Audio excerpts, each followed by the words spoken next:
Singaporeans' four main language: English, Chinese, Malay, and Tamil. The literature of Singapore is viewed as distinct body of literature portraying various aspects of Singapore society and forms a significant part of culture of Singapore. Tan Swie Han and Koh Pao Kun are Singaporean writers who have contributed works in more than one language. Singaporean literature in English started with the Straits-born Chinese community in the colonial era. Singapore literature is published as early as the 1830s. The first notable Singaporean work in poetry in English is possibly FMSR, a parody of S. Eliot by Francis P. Nang, published in London in 1935. This was followed by Wang Gongwu, who's in 1950. New Wave of Singapore writer Edwin Dampo, Arthur Yap, Robert Yeo, Gupu Singh, Letuzupeng, Chandrana.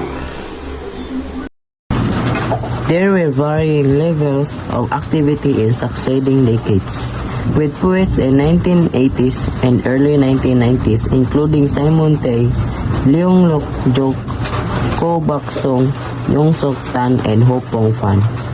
In the late 1990s, poetry in English in Singapore found a new momentum with a whole new generation of poets born around after 1965. Now actively writing and publishing, not only in Singapore but also internationally. Since the late 1990s, local small pieces such as First Fruits and Ito's Book have been actively promoting the works of this new wave of poets. Some of the more notable include Dwi Kim Ching, Yu Shou Hong, Alvin Pang, Cyril Wong, Felix Chong, and Alfian Bin Saad, also a playwright. This poetry of this younger generation is often politically aware, transnational, and cosmopolitan, yet frequently presents their intensely focused, self-questioning, and highly individualized perspective of Singaporean life, society, and cultures. Some poets have been labeled confessional for their personalized writing, often dealing with intimate issues such as sexuality. Singaporean drama. Drama in English found expression in Goh Po Sing, who was also a notable poet and novelist, Robert Yu, authors of 6 plays, and in Koh Pao Kun, who also wrote in Chinese, sometimes translating his works into English. Koh Pao Kun was the artistic director of the substation for many years. Some of his plays like The Coffin is Too Big for the Hall, 1984, Liao Jo, 1990. Stella Kon gained international fame with renowned famous play Emily of Emerald Hill, a monologue about an aging Peranakan matriarch. It has been produced in Scotland, Malaysia, and Australia. The sole character has been played by men as well as women. Singaporean fiction. Fiction writing in English did not start in earnest until after independence. Goh Po Sing remains a pioneer in writing novels well before many of the later generation, with titles like If We Dream Too Long, 1972, A Dance of Moths, 1995. Catherine Lim has been Singapore's most widely read author. Little Ironies, Stories of Singapore, 1978, Lightning God and Other Stories, 1980, Lim's themes of Asian male chauvinistic gender dominance mark her as a distant cousin to Asian American writers such as Amy Tan. The Bond made 1998, following The Wrong Got Home 2001. Han Mei is the pseudonym of Joanne Hon, who is better known for her non-fiction books. Her science fiction romance Star Sapphire 1985 won a High Commendation Award from the Book Development Council of Singapore in 1986. Relatively speaking, Rex Shelley began publishing in the early 1990s. A Eurasian, his first novel The Shrimp People 1991, the book won a National Book Prize. His three other novels, People of the Pear Tree 1993, Island in the Century 1995, River of Roses 1998. He has won the SEA Wright Award in 2007. Hara Sharma is a playwright who has written more than 50 plays that have been staged all over the world.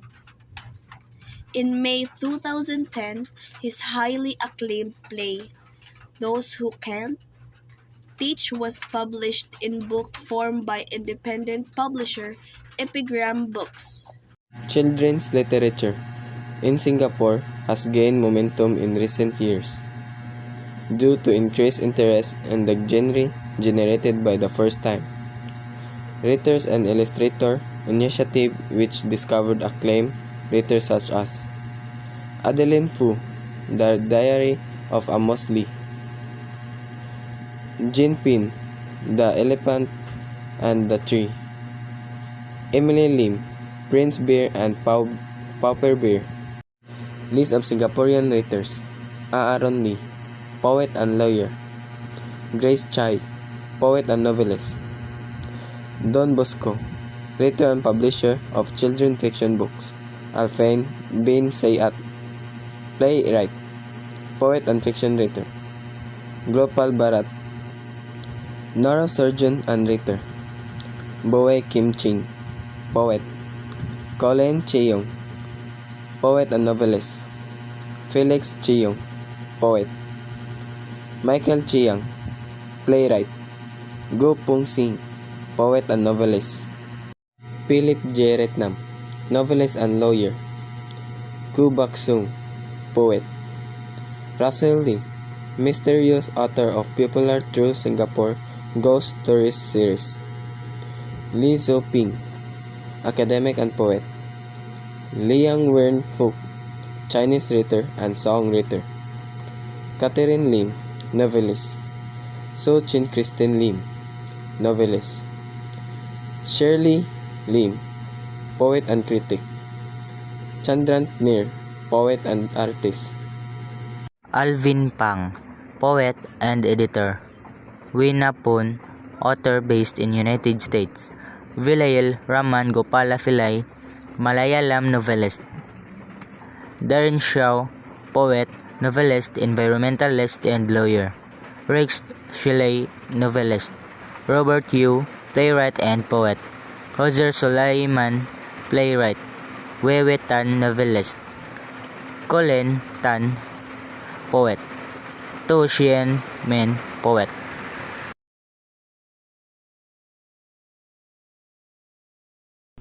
The Taximan Story by Catherine Lim. He begins with strong complaints about modern schoolgirls. According to him, they are rude, shameless, and disrespectful to adults.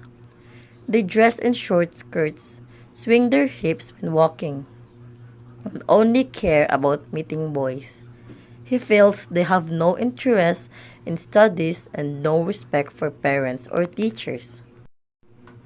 The taximan compares them to the past, when children were brought up strictly. He recalls how parents demanded discipline, and children obeyed without question. In those days, he says, girls were modest, stayed home, and thought only about exams. He insists this old-fashioned way produced good, respectable children, unlike the spoiled youth of today. As the monologue goes on, the taximan contradicts himself. He admits that despite all his criticisms, Many of his customers are these very same schoolgirls. Dressed neatly in their uniforms, they flag down his taxi after school. At first, they ask to be taken somewhere respectable, like the library or tuition class. But once inside the cab, they whisper their real instructions to be dropped off discreetly near hotels, nightclubs, or a boyfriend's house. The taximan explains that these girls pay him well for his silence and his willingness to drive them where they want without informing anyone. He describes how they laugh, put on makeup, and change their behavior once away from home. To their parents, they remain innocent schoolgirls, but in truth, they are secretly living double lives. Even though he is disgusted by their actions, the taximan justifies taking their money.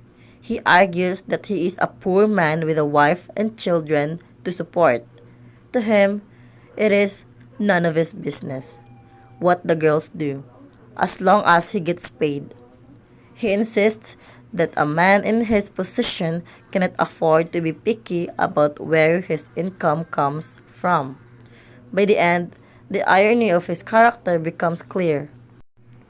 Outwardly, he condemns the younger generation and claims to uphold traditional morals, but in practice, he enables and profits from the very behavior he criticizes.